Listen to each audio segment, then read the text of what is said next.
Thank you so much for tuning in to the October version of Board Briefs. I want to talk to you about two things. First and foremost, many of you know by now that Mr. Russick has been appointed to serve as the district judge for the 74th district, which means that he will no longer be able to serve as a board member once we get past the semester. We anticipate Mr. Russick's last board meeting in Midway ISD to be in November.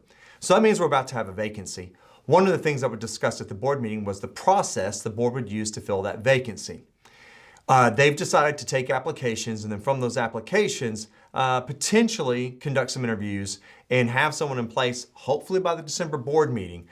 Give them some flexibility depending on how the application process goes to maybe have to adjust that timeline a little bit.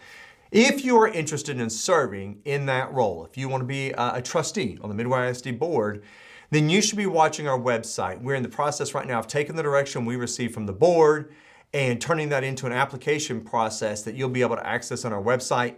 When it goes live, we will push through all of our normal communication channels and it'll be right on the front page of our website.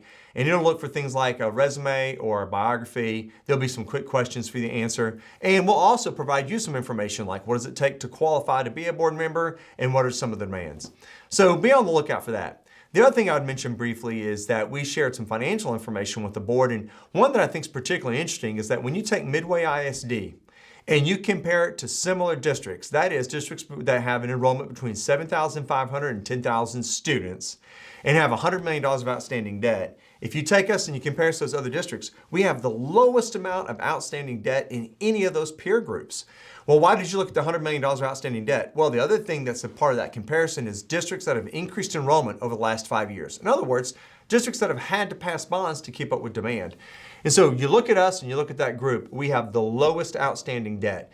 Even if this bond passes, that's going to be on the ballot November 4, we would still have the lowest amount of outstanding debt. And so I think that should give you some confidence in knowing that your board manages money and manages debt very, very intelligently.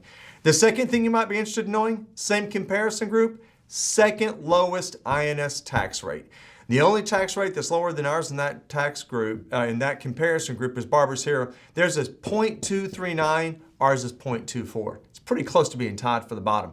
So lowest INS tax rate, one of the lowest tax rates in all McClendon County, some of the lowest debt you're going to find of any district like ours in the state of Texas. This district manages finance as well. All the data supports that. I hope all of this gives you some information that you find useful. If you have any questions, please feel free to reach out to the administration office. I'm Chris Allen. I have the honor of serving as your superintendent, and those are your board briefs.